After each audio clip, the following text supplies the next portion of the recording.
Hi everyone and welcome to my kitchen. My name is Rosanna and I'm so glad you are tuning in today because you can definitely not miss out on this recipe. I'll be showing you how to make a banana cream cheese braided Danish. This recipe is insanely easy. We're going to be adding bananas to it and also glazing it with a brown sugar sauce. So let's get started. Alright, to your mixing bowl, add 1/4 cup of sugar, 6 ounces of softened cream cheese, and 1/8 teaspoon of salt. Mix everything together for about 3 minutes or until everything looks creamy and smooth. Next, add the egg yolk and 1/2 teaspoon of vanilla. And mix again until everything is incorporated as we maintain that smooth consistency. And here is the end result, a mix that's thick enough to spread and hold its shape. Let's get started on our puff pastry. We are rolling out the dough in parchment paper, which will make for an easy transfer to our baking sheet. Dust some flour over the surface of the paper and the puff pastry to prevent anything from sticking, as well as on the rolling pin. Then start rolling. I'm only going to roll it in one direction to make it longer, which will end up being about 13 inches long.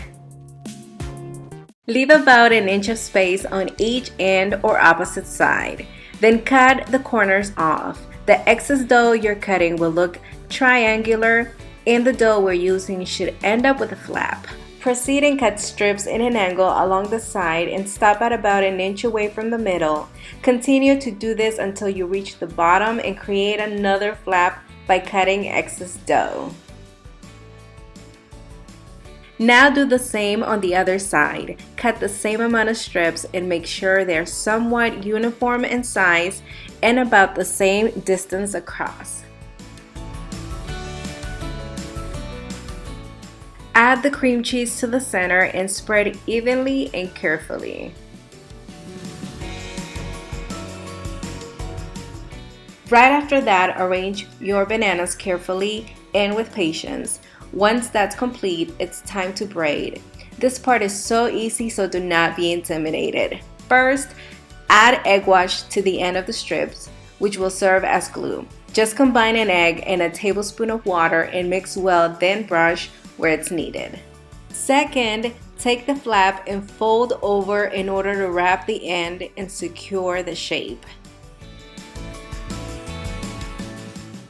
Start folding the strips over, interchanging from one side to the other and meeting in the center. And just continue brushing and braiding. When you reach the end and before you fold in the last 2 strips, fold over the flap, secure the end, and finish off by braiding the last 2 strips. And that is all. It's super easy and looks incredible. By the way, I get rid of the excess flour we dusted because it will brown in the oven. And transfer to the baking sheet. See how easy it is? The parchment paper is definitely worth it. Egg wash the entire Danish. This will give you a beautiful golden brown color that's going to make you drool even more. Your oven will need to be preheated to 400 degrees and we will bake for about 25 to 30 minutes.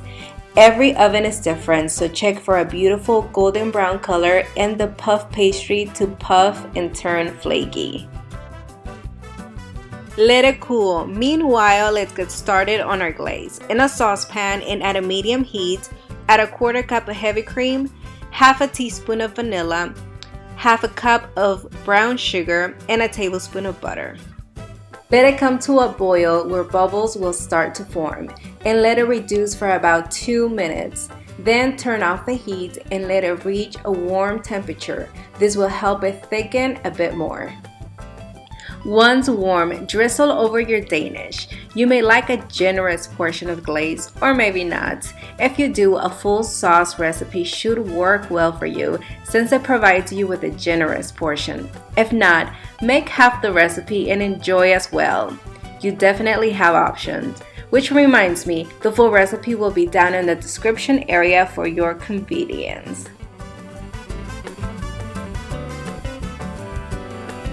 Our Danish looks so good. I'm so excited to have some, which is why I have my hair up in a bun. I'm that excited. But before we give this a try, I would like to invite you to subscribe, like and share our videos, and don't forget to click the notification bell so you're notified every single time we upload a new recipe. Okay, I'm ready.